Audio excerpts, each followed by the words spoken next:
दिसंबर 2018 start करने जा रहे हैं, आप देख सकते हैं। तो चलिए, तो पहला इसका क्वेश्चन जो है ये आपका मैचिंग वाला है, इसको हम देखते हैं पहले क्वेश्चन मैचिंग वाले को। तो इसमें जो है पहला है रिवल फर्म्स। तो रिवल फर्म्स किस पे है, ये आपका इंटरनल एनवायरनमेंट है, ठीक है। फिर नेक्स्ट है टेक्नोलॉजी। टेक्नोलॉजी क्या है, एक्सटर्नल एनवायरनमेंट है। रिवल फर्म जो कहते हैं प्रतिद्वंदी फर्म कहते हैं। इंटरनल एनवायरनमेंट क्यों कहा जाता है, क्योंकि यहाँ इंटरनल जो है काम होते हैं।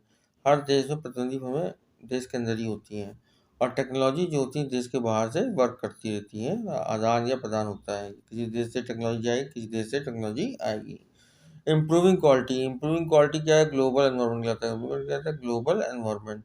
और एथिकल बिजनेस क्या है, सोशल एंड कल्चर एनवायरनमेंट, ठीक है। चलिए अब नेक्स्ट चलते हैं क्वेश्चन। नेक्स्ट क्वेश्चन आपका जो है, the company having business in a large number of countries. और क्वेश्चन क्या है, the company having business in a large number of countries around the world at present are called. ये क्या कहलाएगी, ये कहलाती है आपकी हमारे हिसाब से मल्टीनेशनल कॉरपोरेशन कहलाएंगी, या फिर ये कहलाती है ग्लोबल कॉरपोरेशन कहलाती है, सॉरी ये आपकी ग्लोबल कॉरपोरेशन कहलाती है, क्या कहलाती है, ग्लोबल कॉरपोरेशन कहलाती है। नेक्स्ट क्वेश्चन है ये,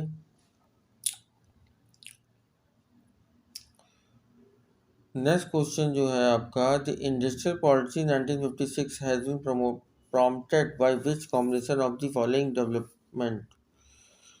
तो इस पे क्या है आपका, adoption of the constitution of India, और जो है ये सही होगा। जो इंडस्ट्रियल पॉलिसी 1956 आई है, has been prompted by which combination of the following developments.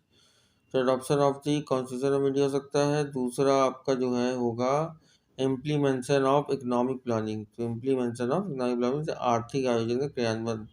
और इसके बाद जो होगा तीसरा, तो मुझे नहीं लग रहा है। चौथा आपका होगा आपका availability of sufficient fund for the investment in public sector, ठीक है। थर्ड आपका नहीं होगा, acceleration of economic growth and आपका जो है इंडस्ट्रियलाइजेशन, ठीक है। पहला आपका है adoption of the constitution of India, implementation of economic planning, और चौथा है availability of sufficient fund for investment in public sector, ठीक है। अब देखिए अगला क्वेश्चन है, indicate the most popular route of privatisation adopted by the government of India in recent decades. तो ये मैनेजमेंट एम्प्लॉय बाई आउट है, स्पूटनेस प्राइवेटाइजेशन है, क्रॉस होल्डिंग है, और स्ट्रेटजिक सेल है। तो इसका आंसर होगा स्ट्रेटजिक सेल। क्या होगा, स्ट्रेटजिक सेल इसका आंसर आपका होगा। क्वेश्चन 5 है, given below are the two statement, one is labeled as certain and the other is labeled as reason. Read the statement, choose the correct answer, ठीक है भाई। उपभोक्ताओं के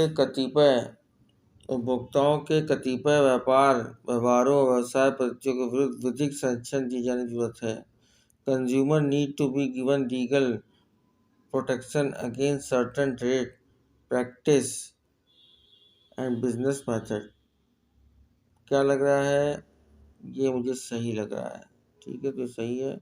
बाजार शक्तियों क्रेता सावधान के अनुसार सुरक्षा पर्याप्त नहीं है, क्योंकि पूर्ण प्रतिस्पर्धा बाजार अर्थशास्त्री एक सपना होता है और उपभोक्ताओं को प्रभुसत्ता एक मिथक है।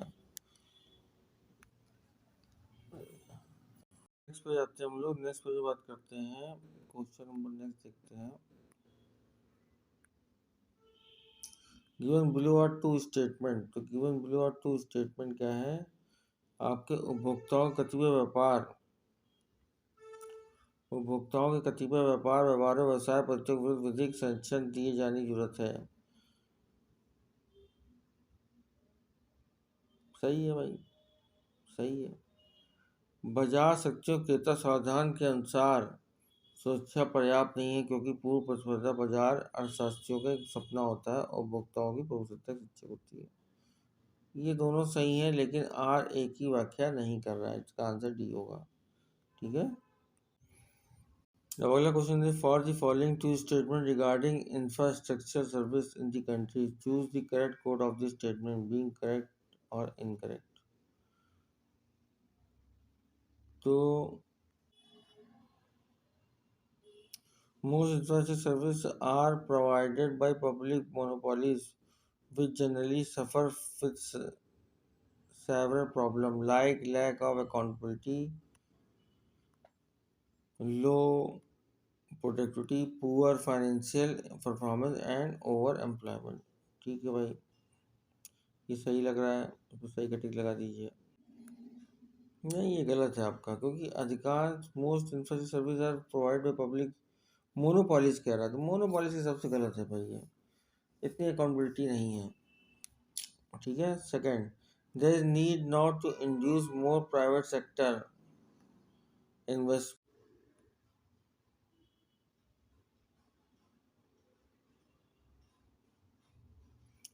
There is need to induce more private sector investment and participation in the provision of social overheads, as it may encourage better risk sharing, accountability, monitoring and management of infrastructure sector। सामाजिक उपयोगी व्यवस्था में अब निजी क्षेत्र के अधिक निवेश एवं सहभागिता उत्प्रेरित की जाने की जरूरत है, क्योंकि यह अवसंरचना क्षेत्र की बेहतरी और जोखिम हिस्सेदारी, जवाबदारी, अनुवीक्षा और प्रबंधन को बढ़ावा दे सकती है। सही बात भाई, ये सही। अब नेक्स्ट है, punctuality and team spirit among employees of an organisation has great contribution in enhancing profit of the business but they do not appear as the asset in the balance sheet. एक संगठन के कर्मचारियों के बीच समयबद्धता और team भावना में व्यवसाय के लाभ को बढ़ाने में बहुत अधिक योगदान मिलता है, परंतु वे आर्थिक चिट्ठा में संपत्ति के रूप में प्रकट होती है। ये बात जो है बिल्कुल सही है। Next, financial statement do not reflect the correct financial position of business. वित्तीय विवरण एक व्यवसाय की ठीक ठीक वित्तीय स्थिति प्रदर्शित नहीं करता है। यही बिल्कुल सही बात है। ये दोनों आपके क्वेश्चन सही हैं, दोनों आंसर्स बिल्कुल करेक्ट है। नेक्स्ट देखिए, X limited forfeited 40 shares of 10 each and on which 4 per share were paid. If the forfeiture share are reissued as 8 rupees per share paid up, what is the minimum price of the company must charge. तो आप ये देखिए भाई कि अगर इस question देखें तो इन्होंने क्या किया कि इन्होंने 4 रुपये, अगर देखा जाए तो 4 रुपये पर शेयर के हिसाब से, 4 रुपये पर शेयर के हिसाब से उन्होंने काम किया। ठीक है, इन्होंने 4 रुपये पर शेयर के हिसाब से पेड कर दिया। If the forfeited share reissued at rupees 8 rupees, forfeited जो है 8 रुपीज से इन्होंने रीशू कर दिया भाई। चलिए, तो what is the minimum price of the company must charge. तो मिनिमम प्राइस ऑफ कंपनी जो होगी 4 रुपये होगी। उसका आंसर बी बिल्कुल सही है। ठीक है, इसको ध्यान दीजिए, बी बिल्कुल उसका आंसर सही है। अगला क्वेश्चन देखिए आप लोग। अगला क्वेश्चन है, A and B are partner in firm sharing profit in the ratio 3:2। They admit X as a partner for 1/3 share in the profit of the shares of the firm। The new profit sharing ratio A, B and X is। तो भैया ए और B जो है 3:2 के अनुपात में लाभ ग्रहण करने की साझेदारी फर्म के लाभ में 1/3 हिस्सेदारी के लिए एक्स को एक साझेदार के रूप में शामिल करते हैं। ए बी एक्स का नया लाभ ग्रहण क्या होगा। ठीक है, तो भाई ए बी जो है आपके आ रहे हैं, तो जो आपका सी आ रहा है वो 1/3 लेके आ रहा है। ठीक है, मान लीजिए 1/3 लेके आ रहा है, तो बाकी क्या बचा, बाकी 1 - 1/3, तो बाकी की हिस्सेदारी में 2/3 आएगा। तो 2/3 से बाकी की हिस्सेदारी कर दीजिए। ठीक है, तो बाकी की हिस्सेदारी करेंगे आप लोग तो निकल आएगी 2/3। इसमें देख सकते हैं आप लोग 2/3 इंटू 3/5 ये निकाल लिया ए की हिस्सेदारी। फिर आप निकालेंगे 2/3 2/5 इससे बी की हिस्सेदारी निकल आएगी। फिर ये आपका नीचे देखिए सबसे नीचे ये आपका रेशियो निकल आएगा 6/15 4/15 1/3। ठीक है। नेक्स्ट है which of the following statement is not true. Depreciation source of fund, ऐसा कुछ नहीं है, ये गलत है। Major source of working capital is the long run is profit from operation, ये सही है। Any transaction that increase working capital in source of the fund, ये भी सही है। अब क्या है profit earn from non operating activities is added to net profit while calculating profit from operation, ये भी सही है। तो इसका जो है आपका ए सही है, ए गलत है और सब सही है। ठीक है, ए गलत सब सही है। अब चलिए अगला क्वेश्चन है given below are two statement, one is labeled as certain and the others is labeled as reason of read the statement, choose the correct answer. A low debt equity ratio is generally recommended for a newly started business, ये बिल्कुल सही है। नए शुरू किए गए व्यवसाय के लिए समानता अल्पदर समतल पर भी सिफारिश की जाती है। During the initiated years of the business डेब्ट सर्विसिंग विल प्रूव तो लेस बर्डनसम। नए शुरू किए गए व्यवसाय के लिए समानता अल्पदर समता अनुपात की सिफारिश की जाती है, ये दोनों ही सही हैं आपका। और दूसरा है व्यवसाय के शुरुआती वर्षों दौरान ऋण भुगतान कम भारी साबित होता है, ये भी सही है आपका।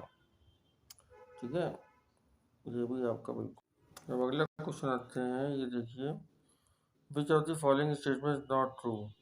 Conversion of debenture into preference share will decrease डेब्ट इक्विटी रेशियो, तो ऋण पत्रों का डिमांड अंशों परिवर्तन ऋण समता अनुपात को घट जाएगा, ये बिल्कुल सही है, ये बिल्कुल सही है। B I a long term liability due for payment within a year should be treated as current liability, तो long term liability due to payment within a year भाई करंट लायबिलिटी मानी जाती है।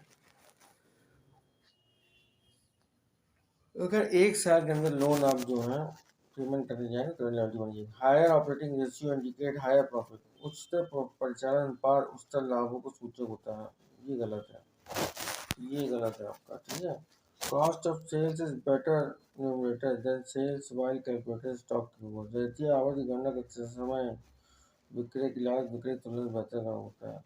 तो higher operating ratio indicate higher profits, हाँ ये बिल्कुल सही है। ठीक है, बिल्कुल सही आपका। तो इसमें बी ए बी डी सही है, सी गलत है। ठीक है, सी इसमें गलत है। और नेक्स्ट क्वेश्चन आते हैं हम लोग,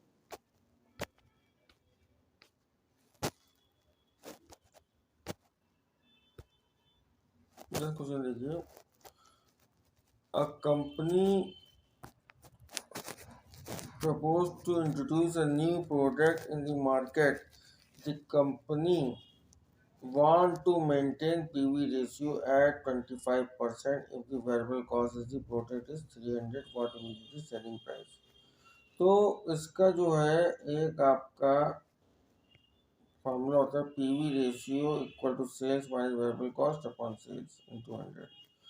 तो सेल इसमें आपकी पीवी रेशियो दे रखा है 25.10, सेल दे रखी है आपकी नीचे देखिए आप लोग, दिखाया आपको ऊपर देखिए आप लोग। ठीक है, सेल दे रखी है वेरिएबल कॉस्ट 300 दे रखा है अपॉन सेल दे रखी है, तो एक्स दे रख दीजिए,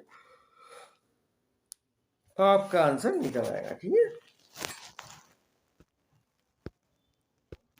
तो पीवी रेशियो फॉर्मूला के PV ratio equal to sales minus variable cost upon sales, ये आप फॉर्मूला याद रखिए, आपको याद आ जाएगा। तो PV ratio equal to sales minus variable cost upon sales. ठीक है, अब अगला क्वेश्चन देखिए inverse relationship between the variation is the price and the variation in the quantity demanded is not due to. मूल्य में परिवर्तन और मांग की मात्रा परिवर्तन के बीच प्रतिलोम संबंध किस कारण से नहीं होता है, ये लॉ ऑफ सब्स्टिट्यूशन के कारण होता है। लॉ ऑफ सब्स्टिट्यूशन में ये सब चीज़ें नहीं चलती, कोई चीज़ अगर जाती है तो दूसरी चीज़ आ जाती है उसकी जगह। जैसे शक्कर सपोज कीजिए आपका चाय और कॉफ़ी। ठीक है, नेक्स्ट आइए, कार्डिनल यूनिटी एनालिसिस देखिए क्वेश्चन नंबर। नेक्स्ट देखिए, cardinal unity analysis of the consumers behaviour based on which combination of the following assumption. Utility is measurable in terms of cardinal numbers. ठीक है, ये सही। तो इसमें देखिए कौन सा क्वेश्चन सही है। Cardinal utility analysis of the consumer behaviour based on which combination the following assumption. Utility measurable in terms of cardinal number सही है। दूसरा क्वेश्चन आपका है constancy of the marginal utility of money, ये भी आपका बिल्कुल सही है। ठीक है, utility different goods are independent, नहीं ये गलत है। Gossen first law of consumption, ये बिल्कुल सही है। तो 20 का आंसर फर्स्ट सेकंड फोर्थ सही है, थर्ड जो है गलत है। ठीक है, और ये नेक्स्ट आते हैं हम लोग, मैच दी फॉलोइंग।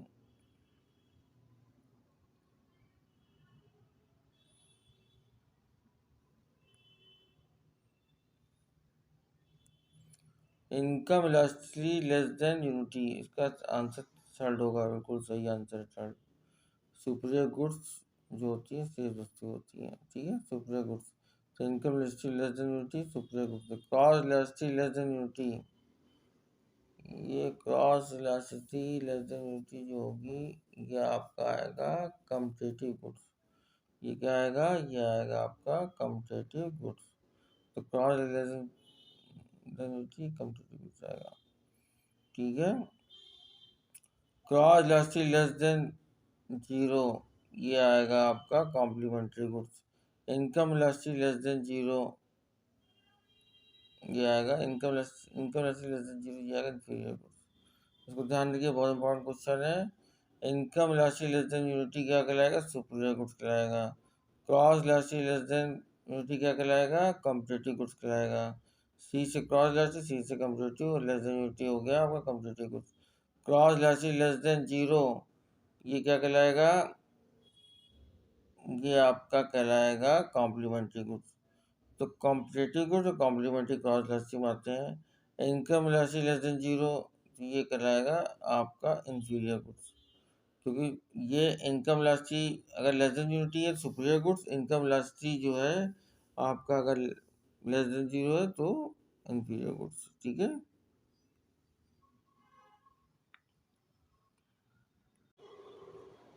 चलिए दोस्तों अब अगला क्वेश्चन देखते हैं हम लोग।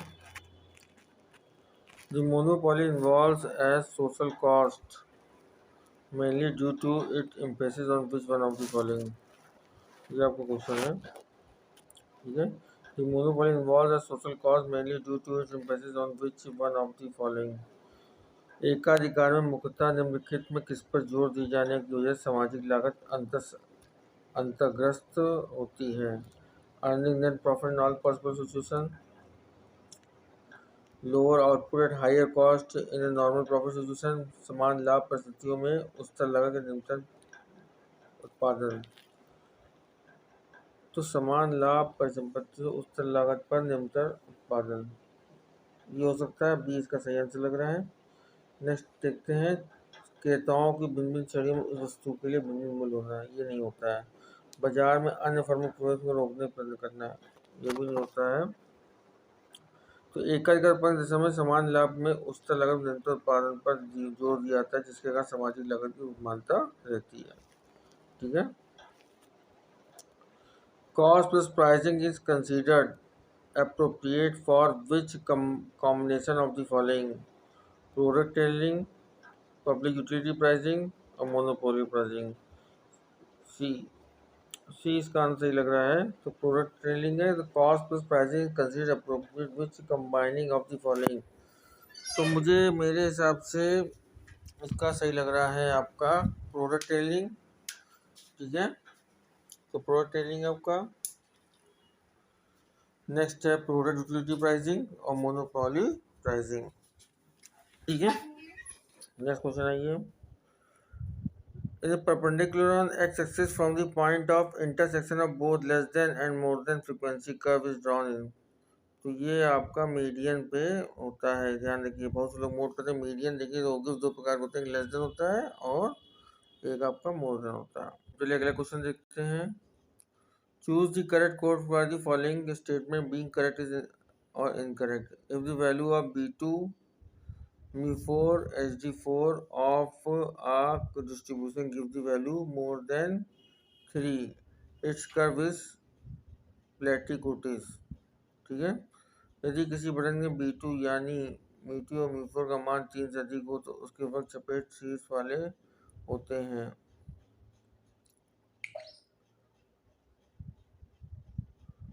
सेकंड देखिए, किसी समान रूप से असममिति बटन में मानक विचलन मार्जिन 1.25 गुना होता है।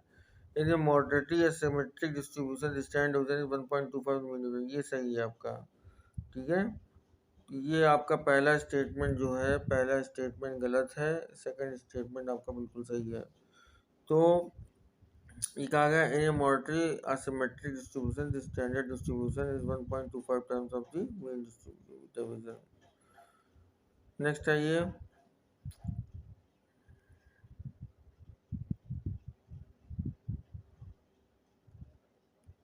Which of the following statement relating to sampling theory are correct. तो कौन सा करेक्ट है? The value of the statistical measure based on the sample unit is called value of statistic. तो ये कथन मुझे सही लग रहा है, ये कथन सही है आपका। The simple random sampling techniques, the element of the population and the unit of the sample are different। ये मुझे गलत लग रहा है। तो snowball sampling technique is a probability based sampling technique, ये भी गलत है। The law of statistical regularity and the law of interior large number are the main base of the sample to have become representative of the population। ये fourth number भी सही है आपका। तो इसमें कौन कौन सही है? इसमें आपका फर्स्ट सही है और फोर्थ सही है। फिर देख लीजिए first second fourth. The value of the statistical measure based on the sample unit as called value of the statistic. The law of statistical regularity and the law of inertia large number are the main basis of the sample becomes representative of the population. Next आइए, which one of the following not the correct property of normal distribution. तो कौन से correct नहीं है इसमें जो है? पहला देखिए, कॉन्ट्रीब्यूशन डिस्ट्रीब्यूशन सही है आपका। स्टैंडर्ड होने sole parameter of the distribution ये भी सही है। यूनी मॉडल डिस्ट्रीब्यूशन ये भी सही है। लेकिन equality of centre mean median mode केंद्रीय और समानता, ये समानता नहीं होती है। ठीक है, इनमें समानता नहीं होती है। तो ए, सी और डी सही है, बी गलत है। The probable error of the coefficient of the correlation is calculated by which one of the following formula। तो इसका आंसर मुझे ए सही लग रहा है, 0.6745 centre root 1 minus r square upon n, ये फॉर्मूला सही है। ए इसका सही आंसर है। क्या सही आंसर है? ए इसका सही आंसर है। ठीक है, अब नेक्स्ट है the geometric mean of the two regression coefficient of x and y variables give the value of the coefficient of correlation.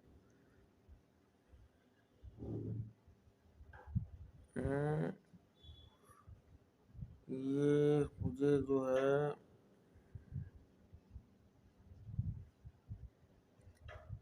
सही लग रहा है, पहला आंसर सही है। If the population distribution is not normal and sample distribution of mean is prepared by taking small size sample, the sample distribution of mean is not normal। ये गलत है, ये आपका गलत है और पहला वाला सही है। Which one of the following is not the advantage of database management system। तो डेटा मैनेजमेंट सिस्टम में बहुत इंपॉर्टेंट क्वेश्चन है, कौन सा नहीं है? ये कह रहा है एडवांटेज नहीं है। तो इसमें जो एडवांटेज कौन सा नहीं है? ये आपका बी जो है नहीं है, बी नहीं है, हाई एक्विजिशन कॉस्ट नहीं है, सेंट्रलाइज कंट्रोल है, इम्प्रूव डेटा इंटीग्रिटी है और शेयर डेटा है। तो सेंट्रलाइज कंट्रोल है और इम्प्रूव डेटा इंटीग्रिटी और शेयर डेटा, ये क्या है? एडवांटेज है DBMS के, डेटा मैनेजमेंट सिस्टम के, लेकिन हाई एजुकेशन कॉस्ट के नहीं है आपके। इसमें करेक्ट ढूंढना है। पहला है स्टेटमेंट देखिए, and identification of people contributing their efforts towards attain, attainment of goal is called organization। ये बिल्कुल आपका सही है, ये क्या है, बिल्कुल सही है। In the broader sense, organization refers to the relationship between the variation factor present in a given endeavor।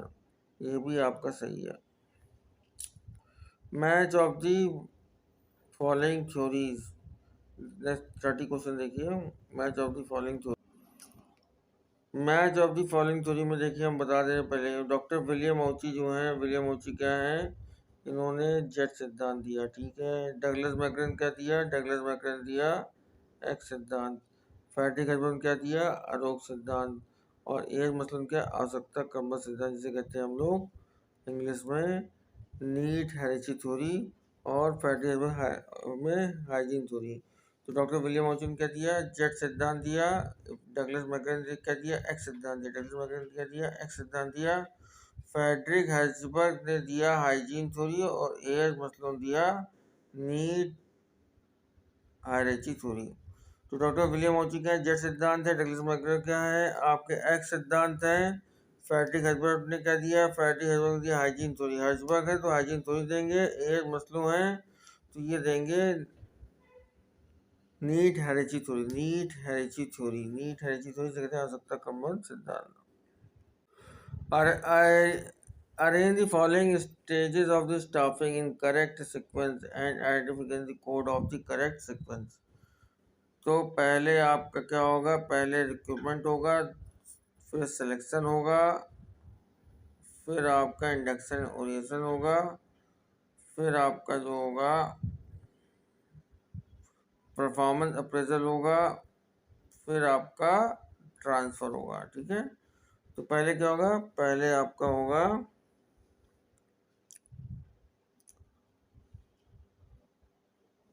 Recruitment, फिर होगा selection,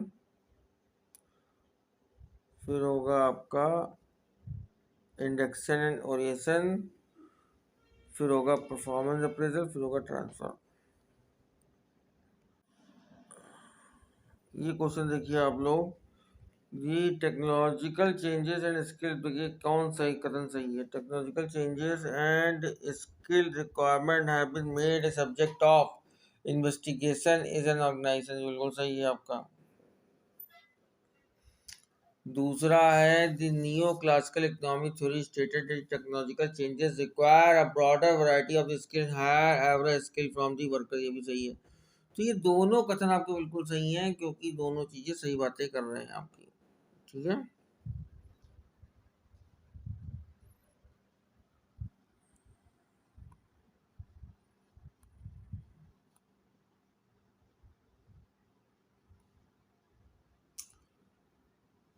Corporations are controlled and directed by which one of the following?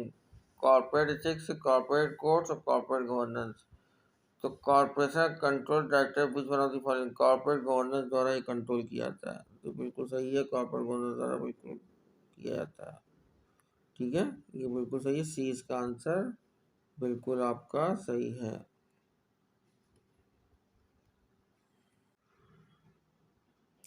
Critical path indicate which one of the following, longest route of completing a task, ये बिल्कुल सही है, ठीक है, सही। Which one among the following is the oldest form of organization, तो ये है लाइन ऑर्गेनाइजेशन, ऑर्गेनाइजेशन बिल्कुल सही है। Which one of the following demand stated consumer are adequately buying all the product put into the marketplace, तो हमारे हिसाब से उसमें 20 का आंसर सही होगा, हो सकता है बी। हाँ, फुल डिमांड जो है बिल्कुल सही है, इसका फुल डिमांड बिल्कुल सही है। Which one of the following demand states consumer are adequately buying all the products put into the market place, तो ये क्या है, फुल डिमांड, बिल्कुल सही है आपका। नेक्स्ट आइए,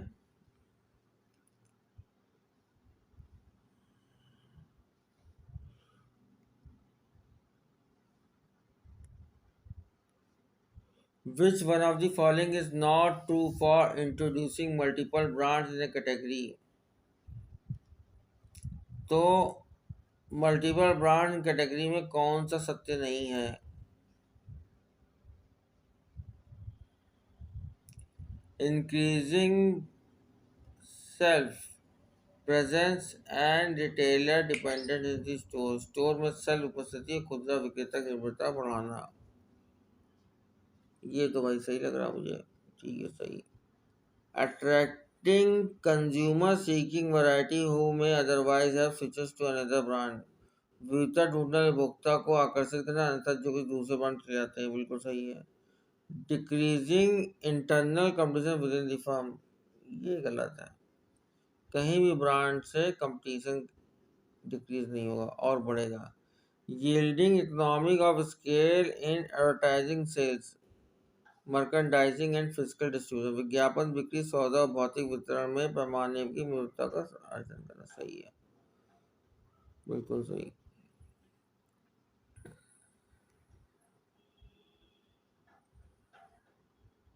अब जो है आपका ये दिया हुआ मैच दी फॉलोइंग, चलिए अगले पर चलते हैं, मैच दी फॉलोइंग देखते हैं। तो इसमें देखिए आपका जो है मोबाइल प्रतिरक्षा, जिसे कहते हैं मोबाइल डिफेंस, तो मोबाइल डिफेंस का आंसर सेकंड है। The leader stretches is domain over new territories through market broadening and market diversification. तो ये डाइवर्सिटी मोबाइल मतलब कि फैलाव करना, तो ये फैलाव करता है। अब होता है डिफेंस, कॉन्ट्रैक्शन डिफेंस के सकुंचन प्रतिरक्षा। तो लार्ज कंपनीज का आंसर थर्ड है। Large company give up weaker markets and reassign resources to stronger one, बड़ी कंपनियां कमजोर बाजार को छोड़ देती हैं और स्वतंत्र बाजारों के लिए संसाधनों को पूर्ण करती हैं, तो इसे कहते हैं कॉन्ट्रैक्शन डिफेंस कहा जाता है। पोजीशन डिफेंस, पोजीशन डिफेंस क्या है? उपभोक्ता के विभाग के सर्वाधिक वंचित स्थिति का कब्जा करना और उसके ब्रांड लगभग अपराजय बना देना, तो पोजीशन डिफेंस, पोजीशन एक हासिल कर लेना, ये आपका कहलाता है, ठीक है। Purchase decisions are not based on how customers perceive prices but on the market status prices. क्रय निर्भर पर आधारित नहीं होते हैं, ग्राहक किस प्रकार मूल्य को समझता है बल्कि विपणनकर्ता के अव्यक्त मूल्य पर निर्भर करता है। Customers may have lower price their hold below which prices signal inferior or unacceptable quality and an upper price they are sold where the product appears not worth the money। तो डी इसका answer सही है and ए गलत है, और जो है are is correct है। ए गलत है, आर इज। ग्राहकों की निम्न मूल्य और सीमा हो सकती है जिसमें नीचे के मूल्य निम्न या अस्वीकार्य गुणवत्ता संकेत देते हैं, और एक उच्च मूल्य सीमा हो सकती है जहां उत्पाद कीमत योग प्रतीत नहीं होता। In which one of the following modes of entry into foreign market are risk and profit potential the highest? सी, इसे कहते हैं डायरेक्ट इन्वेस्टमेंट। विदेशी बाजार में प्रवेश की कौन सी विधि में जोखिम और लाभ संभावना सबसे अधिक होती है? डायरेक्ट इन्वेस्टमेंट में सबसे अधिक होती है। इनडायरेक्ट एक्सपोर्टिंग में नहीं होती है, डायरेक्ट एक्सपोर्टिंग में नहीं होती है, जॉइंट वेंचर की डायरेक्ट इन्वेस्टमेंट में जोखिम होता है। Which one of the following modes is not an example of direct and database marketing communication? Direct and data marketing, तो इसका आंसर सोशल मीडिया मार्केटिंग। देखिए सोशल मीडिया डायरेक्ट नहीं है, सोशल मीडिया मार्केटिंग जो होता है किसी दूसरे से होता है।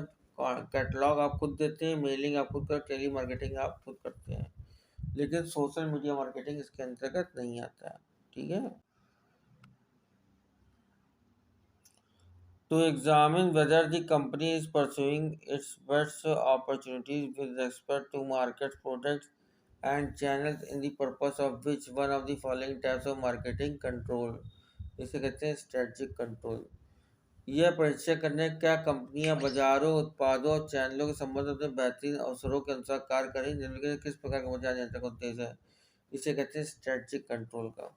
तो बेहतरीन अवसरों को काम करें, इसे कहते हैं स्ट्रेटजिक कंट्रोल का।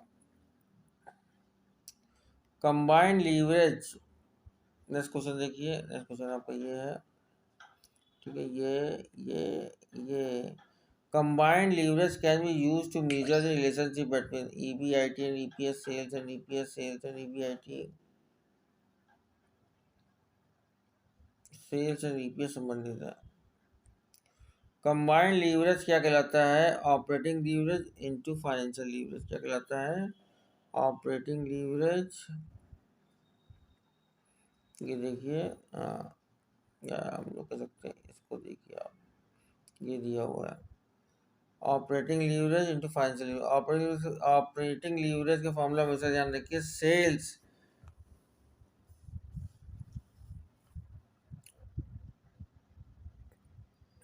Upon EBIT into EBIT। Financial leverage क्या होता है? EBIT अर्निंग पर EBIT अपॉन EPS। तो ऑपरेटिंग लीवरेज कहलाता है सेल्स। ऑपरेटिंग लीवरेज क्या है? ऑपरेटिंग लीवरेज है सेल्स अपॉन EBIT, और फाइनेंशियल लीवरेज क्या है? EBIT अपॉन EPS है। ठीक है, इसको नोट कर लीजिए आप लोग। तो कंबाइंड लीवरेज होता है operating leverage into financial. Combined leverage क्या है? Operating leverage into financial leverage. अब अगला क्वेश्चन देखिए, question 44। Sales of firm are 40 lakhs, variable cost 10 lakhs, fixed cost 15 lakhs, interest 5 lakhs, combined leverage of the firm will be. Sales दी आपकी 40 लाख की, ठीक है भाई, कंबाइंड लीवरेज निकालना है हमको, तो सेल्स अपॉन EPS क्या निकालेंगे? Sales upon EBIT। ये क्वेश्चन सही कर लीजिए, कंबाइंड लीवरेज नहीं पूछ रहा है हमारे तरफ से, फाइनेंशियल लीवरेज पूछ रहा है। क्या पूछ रहा है? Financial leverage. What is the financial leverage firm? तो फाइनेंशियल लीवरेज होता है EBIT अपॉन EPS होता है। क्या होता है? EBIT। तो इसका आंसर जल्दी देखते हैं। सेल 40 लाख की है, लेस वेरिएबल कॉस्ट कंट्रीब्यूशन जो है वो हमें 10 लाख का किया तो बचा 30 लाख रुपए। लेस फिक्स कॉस्ट किया तो 15 लाख, तो 15 लाख रुपए बचे। लेस इंटरेस्ट किया तो 5-10 बचा। अच्छा, तो ये बचा EBT, earning before tax, inter earning before tax. ठीक है भाई, उसके बाद ये फाइनेंशियल लीवरेज हो गया, EBIT हो गया आपका 30, क्योंकि सेल के साथ अर्निंग फॉर इंटरेस्ट टैक्स कहलाएगा आपका, जब सेल के साथ आप जो 40 लाख घटाएंगे, जब क्या करेंगे, सेल के साथ आप 40 लाख घटाएंगे, इसको हम लोग दे सकते हैं। जब सेल्स के साथ आप जो है 40 लाख घटाएंगे, तो देखिए सेल के साथ 40 लाख घटाया जा रहा है, 40 लाख का सेल घटाया है, तो ये EBIT बनेगा। तो अगर फिक्स कॉस्ट के बाद क्या होता है? फिक्स कॉस्ट घटाते हैं 15 लाख रुपए, घटाई तो बचा 15, तो ये EBIT बन गया। फिर हमने फिक्स को घटाने के बाद जो है EBT घटाया तो बचा ये आपका 10 लाख, 30/10।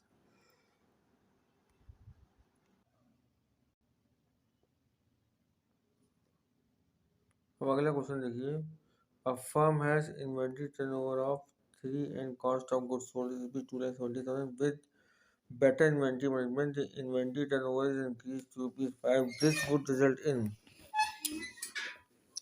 तो inventory turnover is increase to 5 है, तो एवरेज इन्वेंट्री का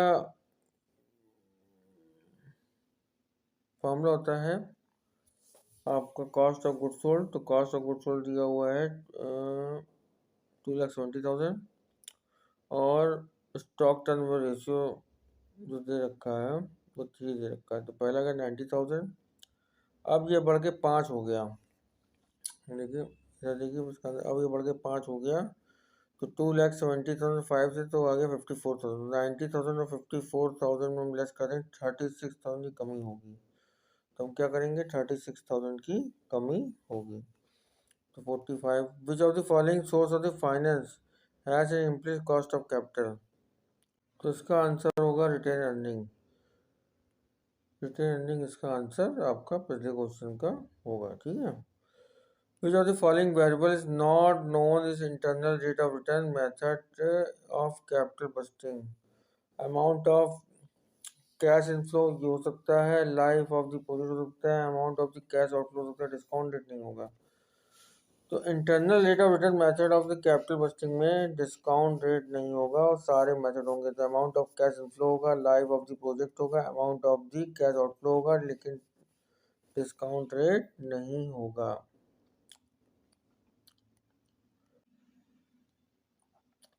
Which of the following statements are false? Capital profit can never be distributed as a dividend to the shareholder. Capital profit से कभी डिविडेंड नहीं दिया था, पहली बात ये गलत है।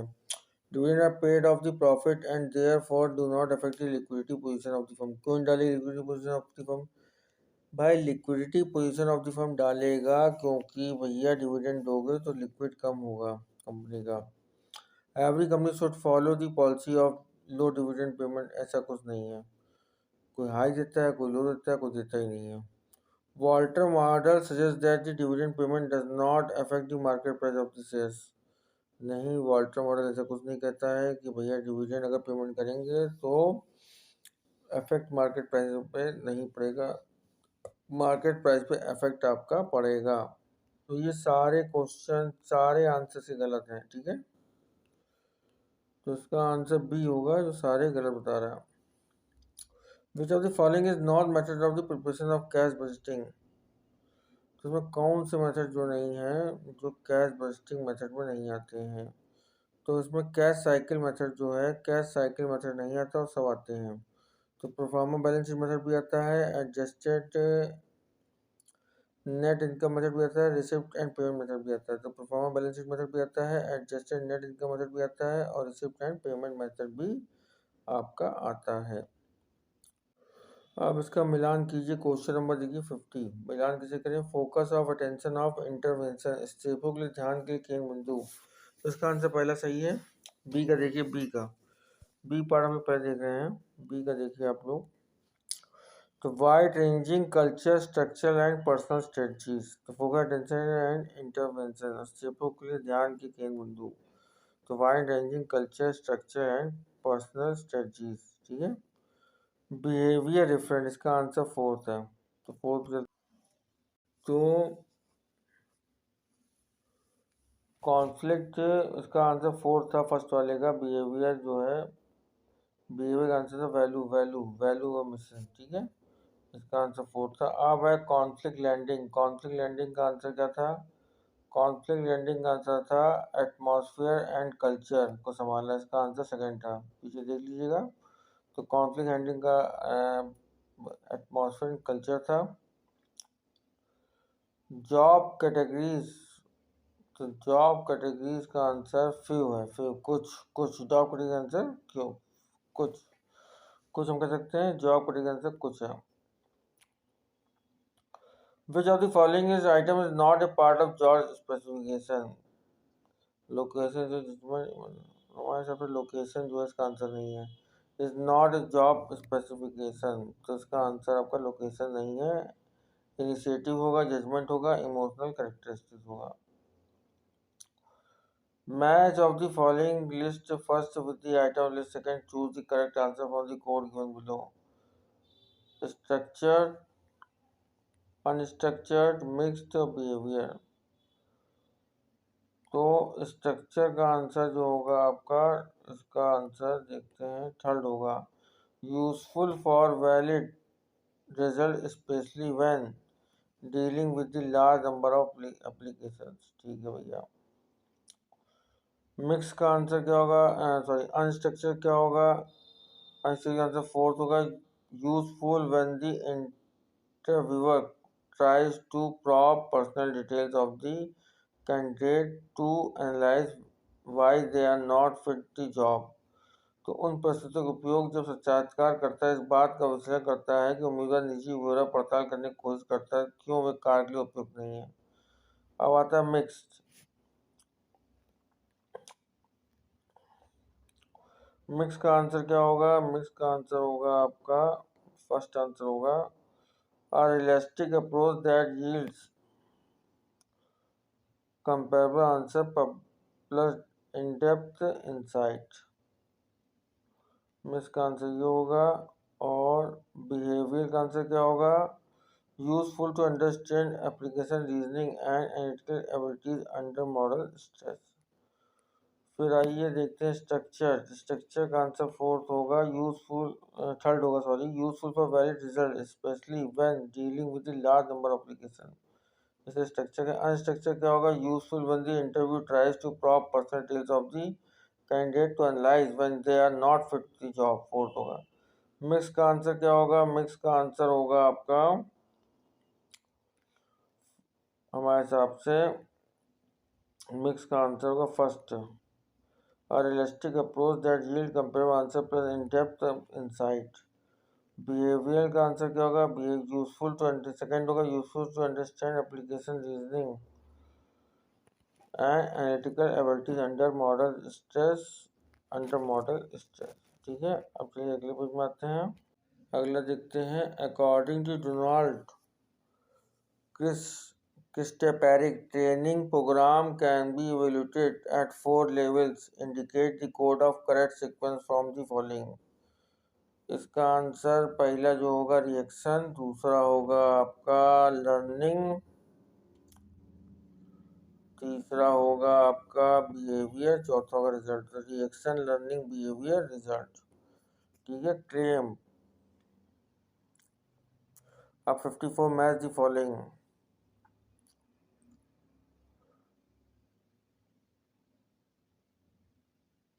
परकुजिस्ट, पहला जो है आपका क्लेम। क्लेम क्या हो सकता है?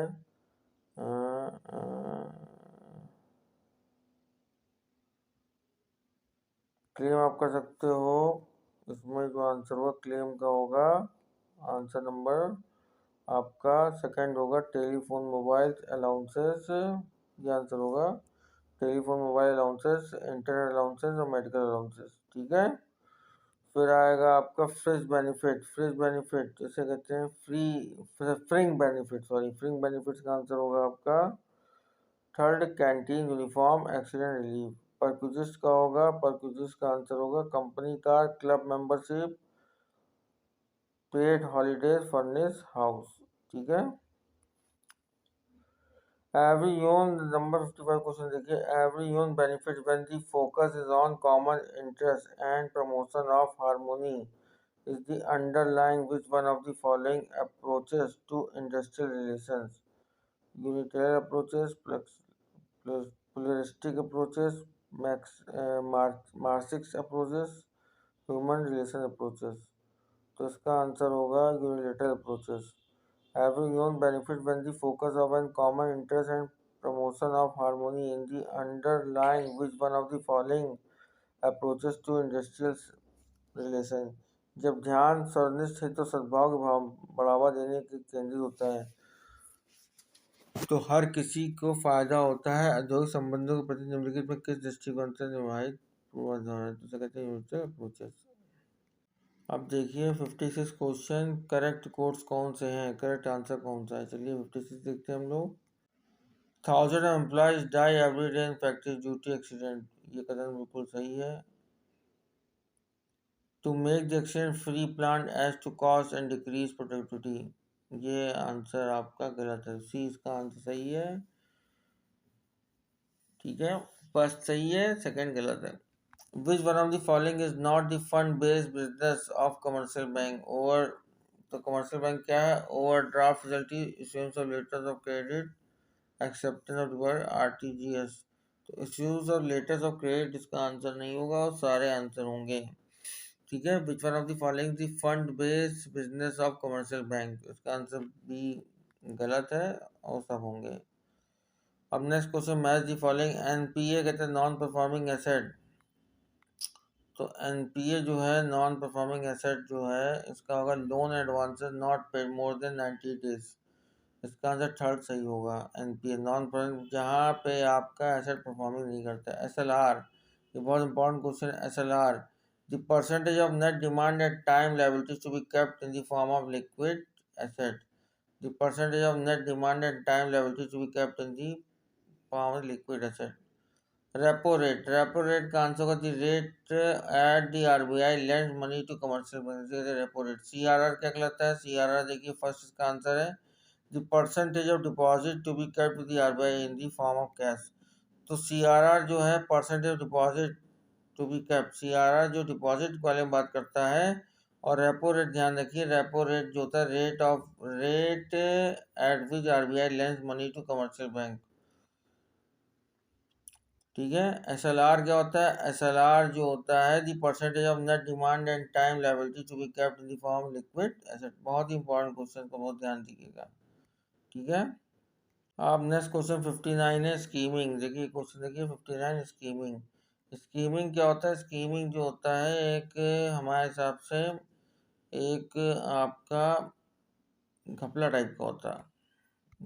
उसका सी आंसर है stealing credit card and information, मतलब कि क्रेडिट कार्ड इंफॉर्मेशन चोरी होना। ठीक है। When RBI reduce CRR result into increase lendable resources.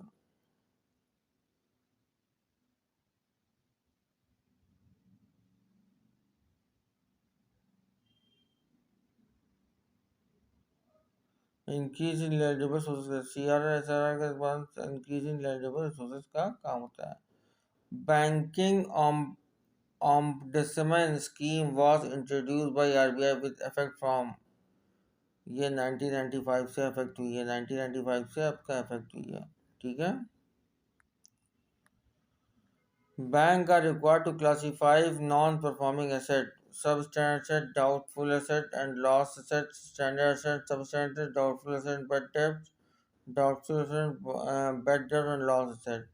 इसका आंसर आपका ए सही होगा, सब standard asset, doubtful asset and loss asset. तो सब स्टैंडर्ड एसेट होंगे और डाउटफुल एसेट होंगे और लॉस एसेट होंगे। इसका आंसर ए बिल्कुल सही है, सब standard asset, doubtful asset and loss asset.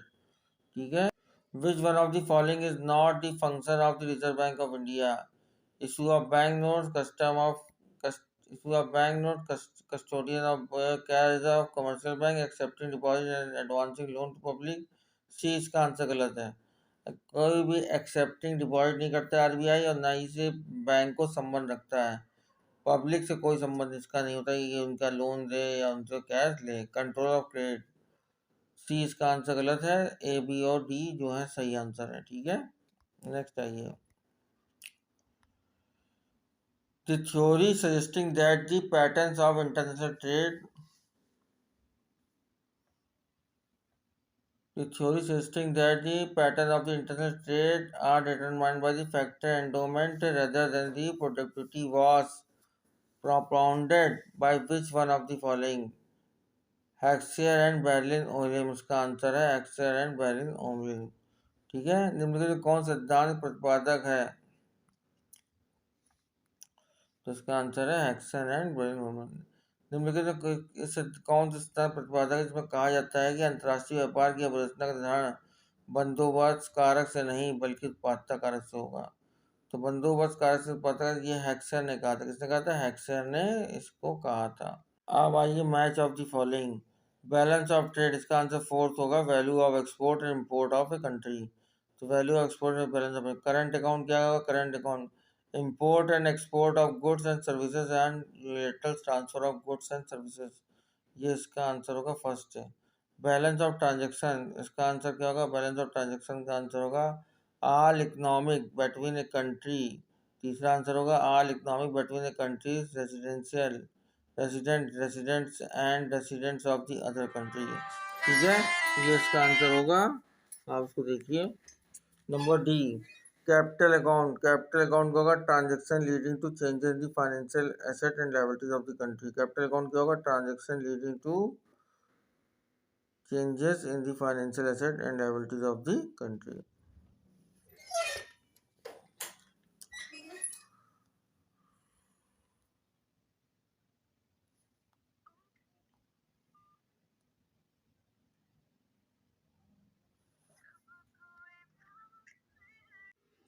Which of the following are included in the international liquidity?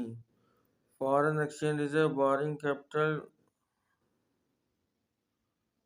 Which of the following includes international liquidity? Foreign exchange reserve भी होता है, boring capacity of various countries होता है, gold reserve, तीनों चीजें होती हैं। ठीक है, first second third. Brayton would conference resulted into the establish of which of the following? IMF and IDA, IBRD and IFC, IDA and ADB, IMF and IBRD। जी इसका answer सही है, IMF and IBRD। तो Brayton would conference result क्या दिया? IMF and IBRD का conference का result इन्होंने दिया। तो ब्रेटन वुड्स कॉन्फ्रेंस ने क्या दिया? IMF एंड IBRD का दिया इन्होंने। तो ये अगला क्वेश्चन आपको कराते हैं, ठीक है, आज नहीं रखते हैं, अब अगले पार्ट बताएंगे।